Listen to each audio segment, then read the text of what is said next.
So, pak and wedge, pak, lap, pak. Okay?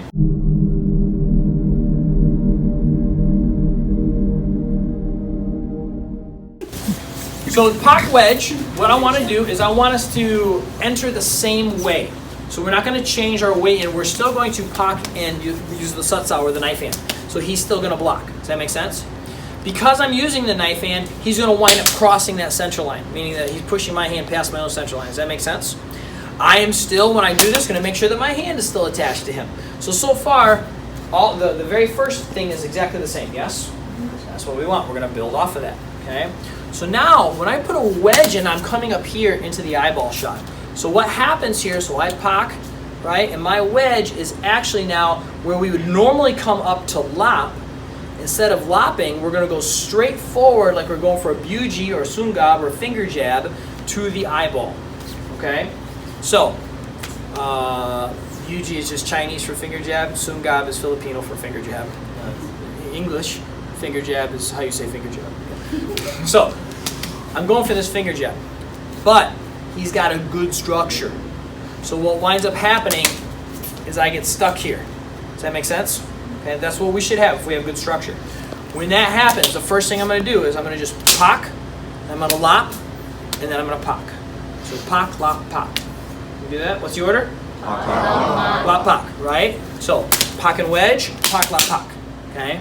So 1, 2. Now, since I can't break through this barrier, or can't just slide it through, I'm going to use my other hand to pak. I get it out of the way so I can continue to move forward. Does that make sense? So my wedge hand is still my attacking hand. Now, most likely, this person will still try to keep this structure. So as I come back, I lap into that structure right there to pull him into the strike. And I pak one more time. Okay? Are you probably going to get all 3 strikes? No. But if we train 3, pop, pop, pop, you might get one of those to get out there, right? So, pak, wedge, pak, lap, pak. Can we do that? Pak and wedge, pak, lap, pak. So think of this as 1, 2, 3, 4, 5. You know, Sifu Francis Fong has a training method that I think is great. And I'm going to totally borrow this from him. So thank you, Sifu Francis. Right? Which is he counts things out. Right? So this is 1, 2, 3, 4, 5.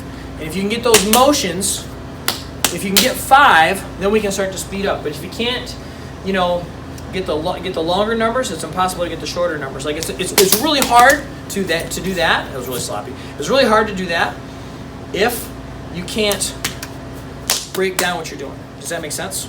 Okay. So I'm going to totally borrow from Sifu Francis. Anybody ever gets an opportunity to do any Wing Chun or any training with Sifu Francis Fong, take it. It's a great experience. You got to see him, right, Nick? Tell me the other night. Great experience. Okay. So count this with me. 1, 2, 3, 4, 5. Good. How you feeling, Daryl? All right.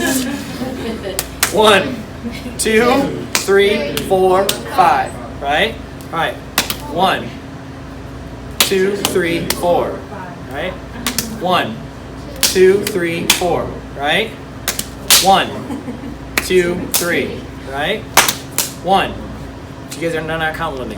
2, 3. Okay? 1, 2. Right? 1, 2.